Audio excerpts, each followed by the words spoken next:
everybody, welcome to this week's episode of Vision One Artist Shoutout. My name is Ella Beth. I'm going to be your host for today, like every other episode. Today, I've got an artist in here, the studio with me, who I just recently met. She has been working in the industry for a number of years. She does a number of different things within the industry, and I'm really excited to talk about that and dive deep and talk about being women in the industry. So without further ado, Miss ZENA. Welcome to the show. Thank you so much for having me. I'm super excited. Thank you for coming down. So before we started, we were talking about what it's like being a woman in the industry. Let's start there. Yes. Oh my God. Being a woman in the music industry. It is, we were talking about clothes and how, The pressure to look good. The pressure to just always, be on point, and trying to find your own identity within that because, ultimately we're shopping at the same stores, we're buying the same things. Right. So how do you, individualize that for yourself to make yourself always, be yourself while you're performing without being repetitive. You know what I'm saying? Right. Unless you're just creating like a Janelle Monáe, that was actually a really good idea. That she, when she first came out, she always wore black and white, like the black and white suit. Right. And that became her signature, her signature. So it was like, that was a no-brainer for her. She always, got away with it. That's very clever, Janelle, very. But yeah, it's just such the pressure to always, stay looking a certain way. You know what I mean? Mm-hmm. What would you say is your signature? Have you found it yet? I think... I would say I have a couple of different looks. I mean, I love something off the shoulder. Like, that's my go-to all the time. Mm-hmm. However, what I found to be most flattering for my body type, I'm a thicker woman, of course, and I'm curvy as well. So I find... I'm not sure what body type that is. You know how they have the different diaphragms or whatever. Shapes or whatever. Right, the little shapes or whatnot. But I find when I wear anything like high waist or, cute skirts or things of that nature that really, define like the shape of my body, it really like... it accentuates all the areas. Right, all the right places, all the necessary places. Yeah. But I'm still working on that part, you know what I'm saying? Because I know I have so far to go, and, once, things get rolling, the budgets get bigger, then we can really, start to dive into that. But of course, you can ball on the budget and you can create your individuality right now, which is why, I have a little basis of things that I know that look really good on me. And those are the areas that I want to start with once my budget, gets to where it needs to be so that I can actually afford to like hire my friends that are like already in the industry to style me because they're just waiting for it. But I'm like, I can't afford y'all. Yeah, y'all are, up there. Yeah. Just give me a little bit. Give me a couple years, and then I'll be like, hey, pull me something from da-da-da. Yeah. So what do you, when you perform, you were saying that you perform 3 to 4 nights a week. Yes. Which is super exciting. It's busy. Very busy, but this is what I prayed for. I mean, I started out 2019, was really like a reset to my life. Like before that, the year prior to that, I was living in my car. Like it was really real for me. And I had to take the time to myself and really decide what I wanted to do. Was I going to continue on the road I was going, always getting fired, and not even for my own reasoning. Like I didn't do anything wrong. I was always, a good worker, but for whatever reason, people found reasons to fire me. And people would always laugh afterwards. They're like, ZENA, you're not supposed to be doing that. Right. And I'm like, I know, but, I got to survive, some way, whatever. But 2019 is when I decided to really, like, bet on myself. And I started out, just one show a month, really just doing, open mics, getting myself out there. I had previously left the band that I had back in Montgomery. I'm originally from Miami, 305 Dade County all day. Okay. But I graduated from Alabama State University, so I spent like 5 or 6 years in Montgomery, Alabama, and that's when I formed my first band. Okay. And we were really getting traction around there, but things happened, and I had to move on.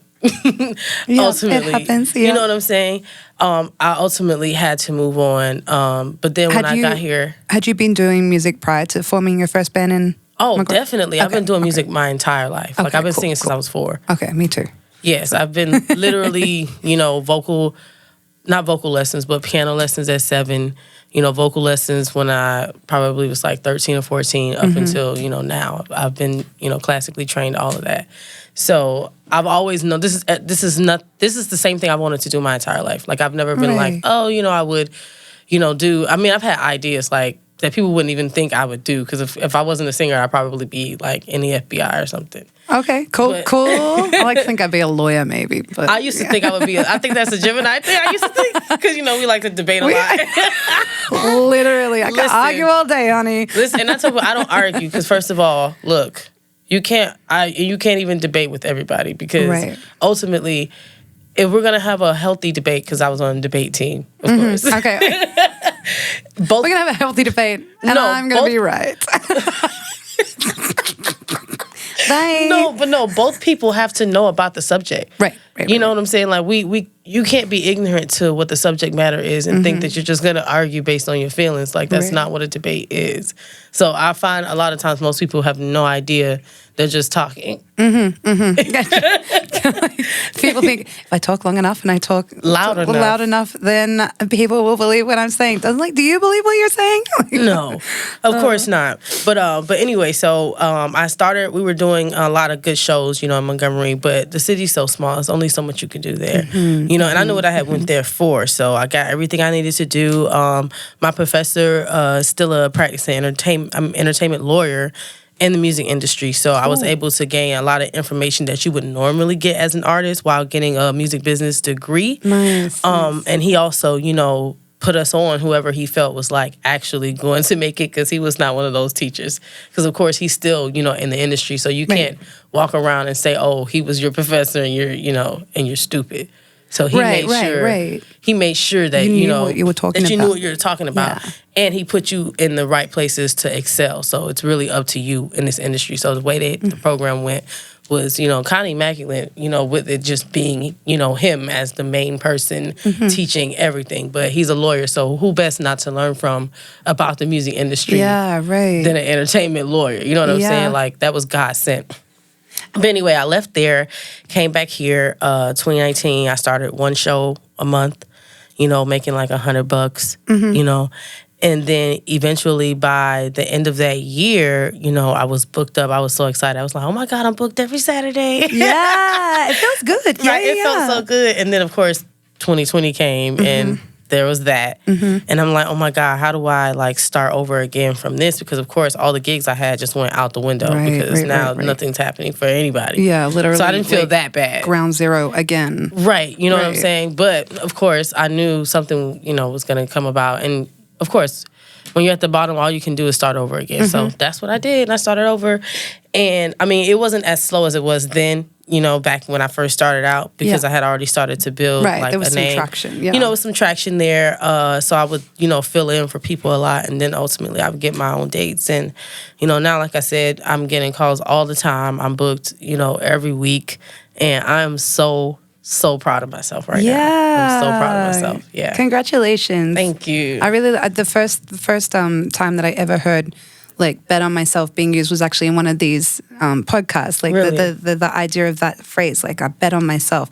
And I have so much like love and respect and admiration for artists who do that, because some artists come up through the scene and then they have big teams behind them, and they're blessed and lucky enough to have that. But for those of us who have started grassroots and who have had to like bet on ourselves and be our own PR person, be our own manager, and be our own drive and be graphic designer, carry all our own equipment, like in heels and stuff, I'm like, that's really badass. So props to you. Thank you so much, because it was not easy. Yeah, it still isn't easy. Yeah. It still isn't easy, because here, everybody wants the look of you being hot, so that's representation, whatever. Right. So even a lot of times I find that if I don't have someone who's like my quote unquote manager, then they're not trying to take me serious, in terms of the artist that I know that I am, before they even hear me. Right. You know what I'm saying? So I have to like, get other people, or, some other people even was like, girl, just pretend to be somebody else. Yeah. And it's so fake funny. Email address. Fake email For address, real. have a different tone of voice. And I'm like, people are really falling for this. Yeah. But you would have to do that so that people can actually take you serious here. If not, it was a struggle starting out, but thank God, I have a good personality, so I'm able to just, people can feel my energy. I don't think I'm like a horrible person. I mean, I'm a Gemini. I can be whoever you decide. Whoever I want to be at any given time, whoever I think you want me to be. Right, whoever you decide, whatever you get is what you get. You know what I mean? But I just want to stay authentic. Amen. At all times. Yeah. At all times. So yeah. And I think, I really resonate with that. Now, having gone through various diva stages in my 20s and being in my early 30s now as an artist, I resonate so much with just wanting to be as authentic as possible, because not only do people feel that and see that, but I truly believe that authenticity is what brings more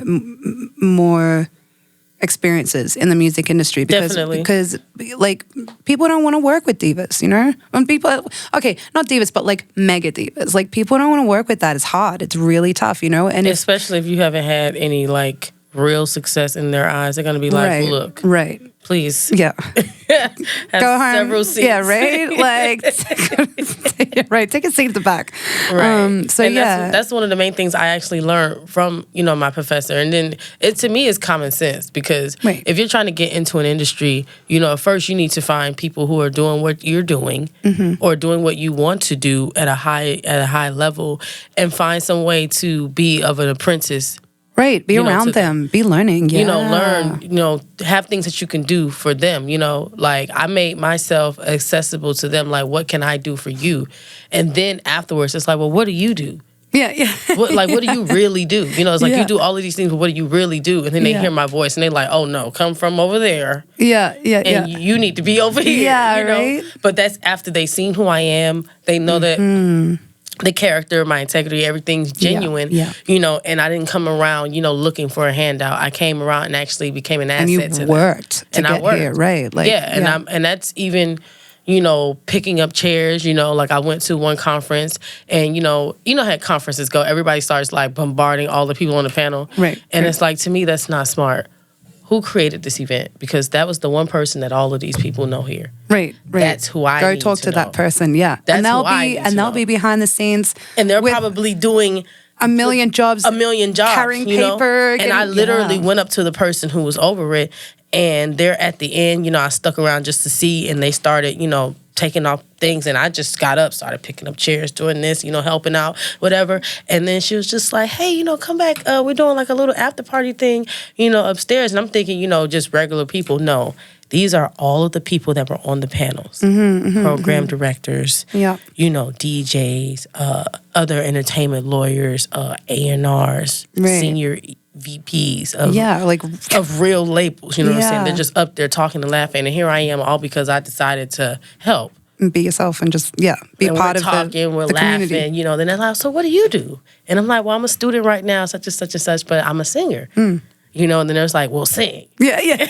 And then you sing, and they're oh, damn, you are a singer. Okay, now you can stick around, and you can, you can move around, but I wouldn't have even got there had I not extended my own self to be. And being humble as well, And being humble. Humility, yeah. Being a human being, I would never think that I'm better, than anybody. You know what I'm saying? Because I feel we all can do it. And like I was saying before, my main goal with my music, is not for people to try to worship me or to try to make it seem like I'm just this high and mighty thing. But I want people to see that within themselves and be their own selves and be able to sit in their own, power, and that's me teaching myself through my own music as mantras, but that's also creating, space for other people to be able to elevate off of my frequency. Right. So that's always the goal. Yeah, I love that. I love that. The goal.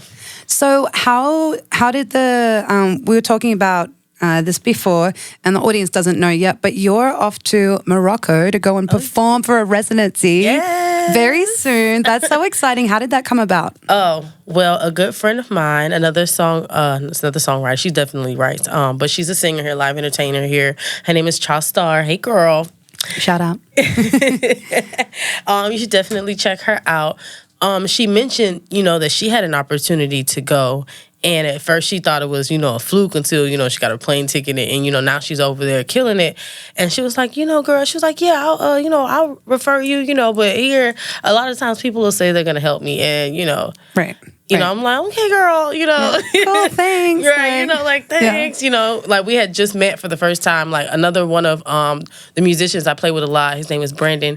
He had been saying, that both of us have, like, kind of the same, energy, and he wanted us to meet. So I randomly was at another jam session, and she came up to me and was like, hey, we follow each other online, we both know, B, this and that. So I was like, okay, cool. So we sat there, we hit it off, whatever. And then she told me about, what was happening for her. And I'm like, dang, that's so dope. I'm like, man, I haven't had an opportunity like that. Yeah, I'm like, that's the kind of situation I need, like, right now. Because, America's ghetto. Like, I need a break.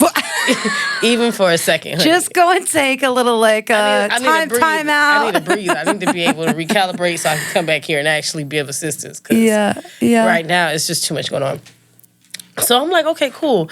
So, eventually I get the number of the female who actually gave her, the opportunity. And we spoke, and, it was a no-brainer. I knew all the music that they were doing, already. And she was like, yeah, so we're going to be this and that third. I'm like, okay, do I have it? Do I not? And then ultimately I had it, and girl, I'm out of here. My bags are packed. Thank you. My bags are packed, honey. Yeah. I'm ready to That go. is so exciting. Listen, I'm so excited. And then, like I said, I'm spending my birthday in Africa. Yeah. Like, honestly, I've not been to... Get that brunch. Listen. Sunday brunch. I haven't been to North Africa yet. I only spent a little bit of time in the Middle East, but I just love that part of the world. There's so much history there, and people are just really warm. That's what I've heard. Really warm. Moroccan people are, they'll feed you, they'll take you around the city. They're just lovely people. So I'm so excited for you. I'm excited. I'm excited as well. I mean, even one of my friends, she's actually working with Carnival Cruise. She has a residency with them. She's actually been with them for years. Okay. But she's in Australia right now.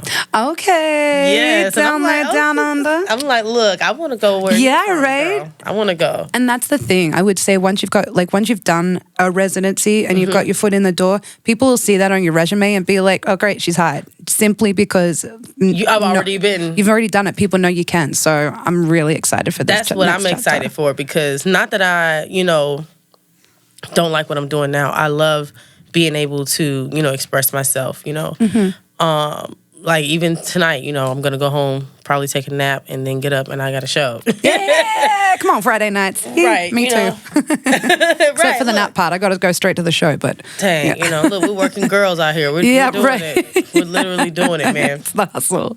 But dang, what was I saying? Getting your foot in the door and then being able to go other places and oh yeah, definitely. So I wanted to get this right off the top, because I've been trying to get residencies for years. And it's been it's really hard to get into the international market. But once you get into that, it opens you up for so many things. So all I'm putting is positive energy into this. Yeah. And I'm really excited for what, opportunities, I get coming from this. Absolutely. And the thing is, I think because you're an artist and you write, you're a songwriter, you make your own music and you do that, and that's a very important part of your career. Being able to go and do a residency gives you the opportunity to travel and basically everything's paid for. You're looked after, That's and what my friend said. I was like, how was it over there? She's like, girl, they treat you like a celebrity. Yeah. I'm like, tell me no more. Right. Bye, I'm on the plane. Look. But you can do that. And then if you decide you want to take 6 months off and you want to come back here and you want to really work on songwriting and lay down an album, you can do that and then know that you'll be able to pick up work again. I think it's such a great opportunity. So no, seriously, when I tell you I'm excited, I feel like Not that I haven't had a lot of success, because just being able to come from where I come from, I'm from Opelika, Florida. That's like Miami Gardens. As soon as people hear that, they're like, "Oh yeah, first 48." And it's like I don't know much about Florida. Is that good or bad? That's like the hood. Okay. All right. Okay. So that's the hood. Okay. I'm first generation, college graduate of my family. Just only 3 or 4 of us, graduated from college. My grandmother is I'm Afro-Latina. She came here from Honduras, to create a life. She wanted to be a singer. Yeah. So it's like now I'm getting to fulfill something that, started, with her. She's 92 now. So I love that. Listen. I love that. So she started, that dream to come over here, and now, it's like a relay. It's a marathon. Right. And you're getting to fulfill like a new chapter of it. Yeah, a new chapter of it. It's like a turning point. Beautiful. Now something's actually happening, and like I can actually, move on with it. So it feels really good. I haven't told her yet though. She doesn't know. Okay. She's probably gonna lose it. I'm so excited to hear how that goes. Yeah. So tell me a little bit about your songwriting. You work with artists. You work with. Particularly, you songwrite for an artist? Yes. I work with a young artist. She's from out of Romania. Her name is Iuliana Beragoi. She's so cute, and she can sing her butt off. Okay. Back in, was this 2019? I think it was 2019. I wrote a song for her. It was like her Sweet 16. It was called Sweet 16. It's her 16th birthday. It was my first placement ever, first international placement. And yeah, I found them, from, like I said, I bet on myself. I got on Fiverr. I started putting out the little, ads, and they found me from Fiverr. That's amazing. And I listened to her. She's like the Ariana Grande of Romania. Like, she's huge. All right. Okay. She's huge. But they're looking to, of course, break her over here in the U.S., So I think that's a really big deal, to be able to not only be able to write for an artist, but once I can get that record that really, like, puts her over the top here in the U.S., It's hard to break an artist here, and then an international artist at that is, like, humongous, Yeah. So being that I've had this relationship with them for a few years now, she's kind of changed her style. And let's just say the first song I did for her, Sweet 16, I was happy and pleased, but of course, in my head, I'm like, I want to write this song. It's going to be 1 billion streams. It's going to be everything. And not to put only in front of this number, because it's a lot, but it only has about like 2 million streams right now. Oh, I love that. Only about 2 million streams. Right. And everybody's like, girl, only? I'm like, look, y'all don't understand. I have high expectations for myself. Like, I feel like I'm Esther Dean in my head. You feel me? I love her. She's like it for me. Yeah. So like, I'm always assuming, and I feel like everybody should do that when you're writing stuff, And it was a kid's record. I'm like, oh, this is easy. I'm like, and it's the kid market. Like, that's so hard to get into. Yeah. But now she's like, she should be like 18 and 19 now, and her style has totally changed, but I love it right now. So I'm really I've been looking for producers for like a couple years now that can really, really sit down with me and create stuff. That's like my process. I love to do things from scratch, because it gives me the freedom to really create versus having producers already like send me a pack of stuff that they've had for only God knows how long. Right. You know how it is. Yeah. And I'm telling how many other people have had this song and have created, things with it. We have no idea, So to me, my most creative time is when I'm creating from scratch. So I would rather do that, find a producer who's really good with pop EDM, anybody listening, pop EDM, and, we can sit down and really create, some moments that I can, like, send over to her. So that's I'm still working on that with her. I've submitted, I can say, for several artists, and I've demoed for everybody. Awesome. Yeah, I mean, it's the hustle. Listen, you gotta get that money some way, somehow. And even with songwriting here, like they're just now starting a union, and a lot of people are really starting to revolt and really speak up about, songwriters here in the U.S. because we don't really get paid the way we're supposed to. Right. We don't have any like session fees, or like if you want a session fee, they're trying to take it off the back end and give you like a shorter percentage on what you wrote. And it's like those two things don't match, because if the producer is getting paid to do the session, then why aren't I getting paid? Right. The producer wouldn't have a session to do if you hadn't written the damn song. Like, somebody make do y'all feel me? Make it make sense. Like, what is going on here? Like, so in this industry, we know the most exploited is the songwriter and the artist. Like, we always get the crappy ends of the stick. Right. And being that I'm both, the stick is just non-existent. It is the shortest. There is no stick. It's just shit. It's just some craziness. You know what I'm saying? So people are starting to like revolt. Like there's another songwriter. She's well known in the industry.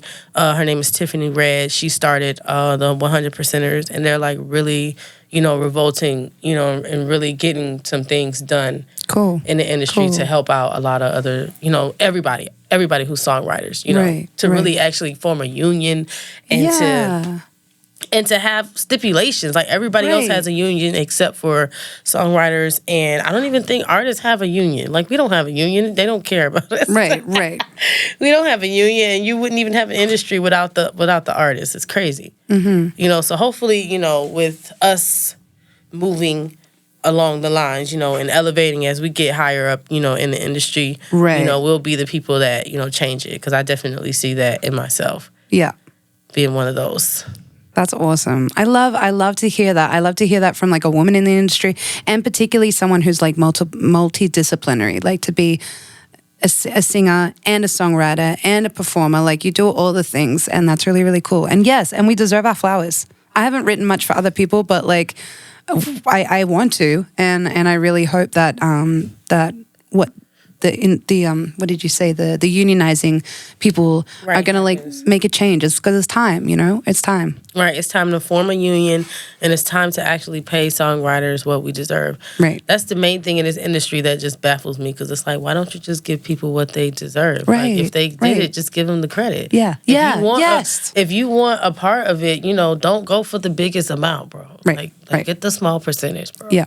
You didn't do anything. Yeah, literally. You literally didn't do anything. And I've seen so many people, get screwed. My friends, get big, huge placements, and they're the ones with the least amount, and they like wrote the entire record. And it's like, how are y'all even sleeping at night knowing that you're doing this to people?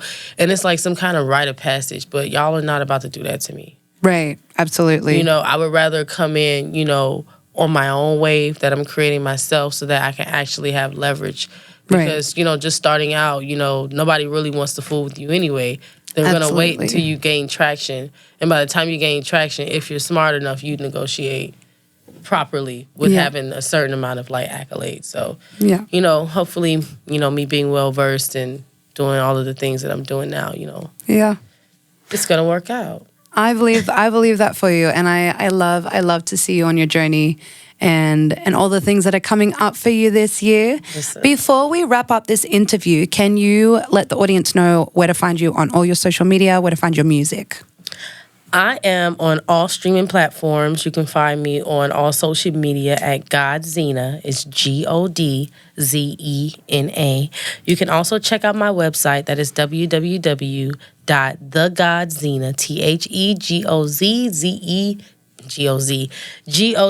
GODZENA.com, guys. Make sure y'all check me out. Like I said, I'm performing every week, and I would love to see you guys. Well, up until April. I'm out of here. Up until April, and then I'm not playing, baby. I'm out of here. Thank you so much for coming along and being part of this podcast. I've really enjoyed talking to you and hearing about your experience. So thank you so much. Thank you for having me. I was really excited about coming, so I really appreciate you, giving me an opportunity to give people, tell my story, tell people about me, because I think most people, they look at me and they see something else. So, this is a good opportunity to just give people another side of who ZENA is. Yeah. Cool. Well, thank you so much. Thank you. And for those watching, if you're someone who's also an artist and you'd like to come along and be a part of this podcast and be a guest, please reach out to us. You can find us on Vision One Media ATL on Instagram. We're on YouTube. We're Vision One Media on Facebook. You can reach out to us via vision1social@gmail.com. You can reach out to me at ellabeth.music on Instagram. And we'd love to hear from you. We're always happy to work with new people and network and connect and just make the music community of Atlanta and Georgia and beyond a stronger one. And it would be awesome to hear from you. Thanks again for coming, and we will see all of you next time.